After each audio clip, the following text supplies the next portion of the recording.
In her book, A Great Calm, Janet Denison discusses 3 a.m. moments, those times your mind races or you receive a call you never wanted to get. When the storms of life rage, where do you turn? Please be encouraged by Janet's devotional and request your copy of A Great Calm today at thedailyarticle.org. Today is Wednesday, February the 28th, 2024. Welcome to the Daily Article Podcast. I'm Chris Elkins narrating today's Daily Article written by Denison Forum co-founder and CEO, Dr. Jim Denison.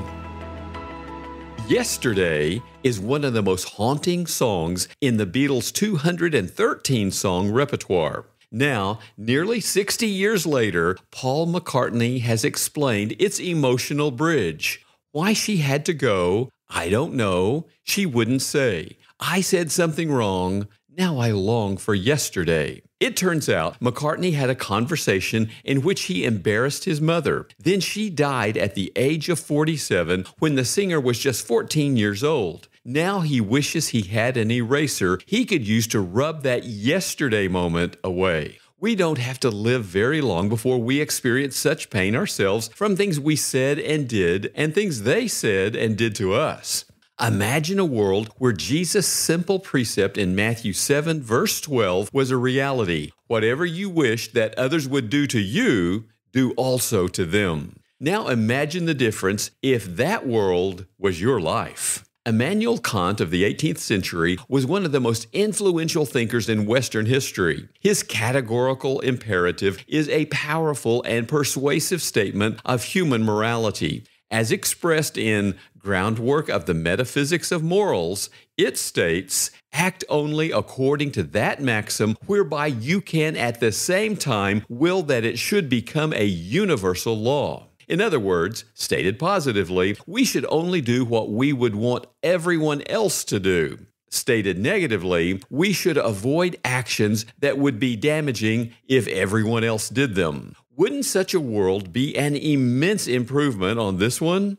We want others to accept us unconditionally, so we accept them unconditionally. We do not want others to attack us, so we refrain from attacking them. We do not want others to lie, steal, or cheat on us, so we refrain from lying, stealing, and cheating. We do not want others to discriminate against us on the basis of our gender, race, or religion, so we refrain from discrimination. But what do we do when it's too late, when we're already the victim of sins we didn't commit? In our week-long series on optimism in pessimistic times, how do we find hope in such pain? 1. See trials as an opportunity to develop character. St. Augustine noted, quote, our pilgrimage on earth cannot be exempt from trial. We progress by means of trial. No one knows himself except through trial, or receives a crown except after victory, or strives except against an enemy or temptations, end quote. The great theologian was paraphrasing the command of Scripture in James 1, verses 2 through 4.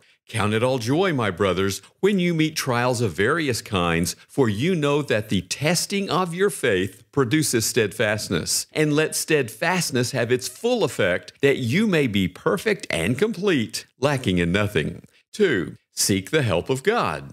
Aristotle claimed, whatever lies in our power to do, lies in our power not to do. The Apostle Paul said the opposite in Romans 7, verses 18 and 19. I have the desire to do what is right, but not the ability to carry it out. Paul's confession shows that you and I need the power of God's Spirit to be godly people. If we bring our hurts immediately to our Father, He will give us the strength to respond in grace rather than reacting in pain, but only then. 3. Ask God if we have sin to confess. Before we respond to those who sin against us, we should first ask the Lord if we have sinned against them. Jesus cautioned in Matthew 7, verse 5, first take the log out of your own eye, and then you will see clearly to take the speck out of your brother's eye. Ask the Spirit to bring to your mind anything in this relationship that is displeasing to God, then confess whatever comes to your thoughts. Claim your Father's forgiving grace as taught in 1 John 1, verse 9, then follow Matthew 5:24, make things right with those you have wronged as the Lord leads. 4.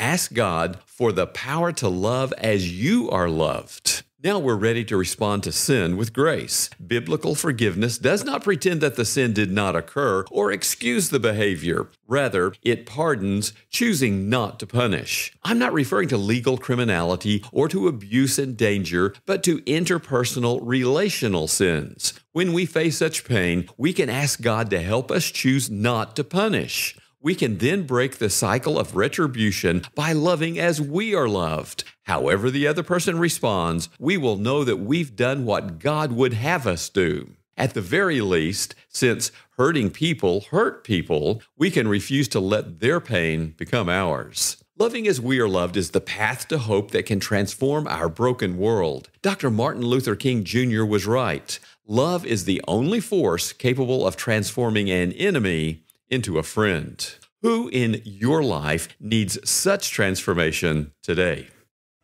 The Denison Forum team is grateful for our daily article podcast subscribers. Please share the podcast with others. And for more news discerned differently, visit denisonforum.org.